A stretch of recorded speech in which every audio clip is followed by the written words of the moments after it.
আনন্দবাজারে এই বাসপট্টির লিজ ইস্যুতে সরকারি কাজে বাধা, ভাঙচুর ও লুটপাটের অভিযোগে মামলা, আসামি শতাধিক।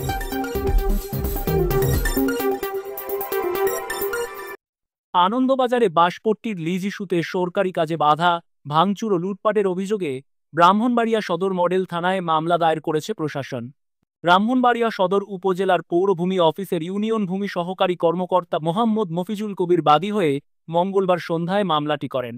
সরকারি জমি লিজ প্রাপ্তদের দখল বুঝিয়ে দিতে গিয়ে হামলা, লুটপাট ও প্রাণনাশের হুমকির শিকার হয়েছেন বলে মামলায় উল্লেখ করেছেন। মফিজুল কবিরের অভিযোগ অনুযায়ী ঘটনাটি ঘটেছে ২০ ও ২১ অক্টোবর ২০২৫ তারিখে সদর উপজেলার আনন্দবাজার সংলগ্ন বাসপট্টি এলাকায়। এজাহারে তিনি উল্লেখ করেন, উক্ত স্থানে ৩৩ জন লিজগ্রহীতাকে একসনা বন্দোবস্তকৃত সরকারি জমি বুঝিয়ে দিতে গেলে একদল সন্ত্রাসী হামলা চালায়।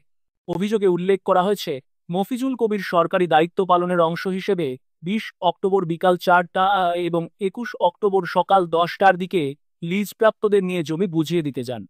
এ সময় আবুল হাসনাত বজন, প্রেমা মিয়া ওরফে জুম্মান, সুখন, খোকন, নাদিম সহ অজ্ঞাতনামা ৯০ থেকে ১০০ জন ব্যক্তি বেআইনিভাবে ঘটনাস্থলে জড়ো হয়ে তাদের সরকারি কাজে বাধা প্রদান করেন। অভিযুক্তরা নির্মাণ কাজে ব্যবহৃত বিভিন্ন মালামাল ভাঙচুর ও লুটপাট করে প্রায় ২.৫ লক্ষাধিক টাকার ক্ষয়ক্ষতি করে বলে জানানো হয়। তারা সরকারি ব্যানার ও লাল নিশান ছিঁড়ে ফেলে এবং উপস্থিত কর্মকর্তাদের হত্যার উদ্দেশ্যে মারধর করে শারীরিকভাবে জখম করে। এ সময় স্থানীয়রা এগিয়ে এলে আসামিরা আরও হুমকি দিয়ে জানায়, যদি কেউ আইনের আশ্রয় নেয় তবে তাকে অপহরণ করে খুন করে লাশ টুকরো করে নদীতে ভাসিয়ে দেওয়া হবে। এজাহারে তিনি আরও উল্লেখ করেন, একজন সরকারি কর্মকর্তা হিসেবে দায়িত্ব পালনের সময় এ ধরনের ভয়াবহ হামলা ও হুমকি অত্যন্ত দুঃখজনক। তিনি বর্তমানে নিরাপত্তাহীনতায় ভুগছেন এবং আশঙ্কা করছেন যে অভিযুক্তরা ভাড়াটিয়া সন্ত্রাসী দ্বারা তাকে হত্যার চেষ্টা করতে পারে।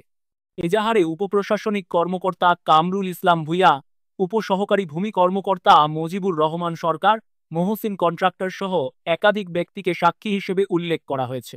ঘটনার গুরুত্ব বিবেচনায় নিয়ে এজাহারে দণ্ডবিধির ১৮৩, ১৪৩, ১৪৭, ১৫২, ১৫৩, ১৬০, ১৮৬, ১৮৮, ১৮৯, ২৯১, ৩৫৩, ৩৫৮ ধারায় অভিযুক্তদের বিরুদ্ধে আইনানুগ ব্যবস্থা গ্রহণের দাবি জানানো হয়েছে। ব্রাহ্মণবাড়িয়া সদর মডেল থানার ওসি আজহারুল ইসলাম জানান, এজাহারটি গ্রহণ করা হয়েছে। বিষয়টি গুরুত্ব সহকারে তদন্ত করে দ্রুত প্রয়োজনীয় ব্যবস্থা নেওয়া হবে।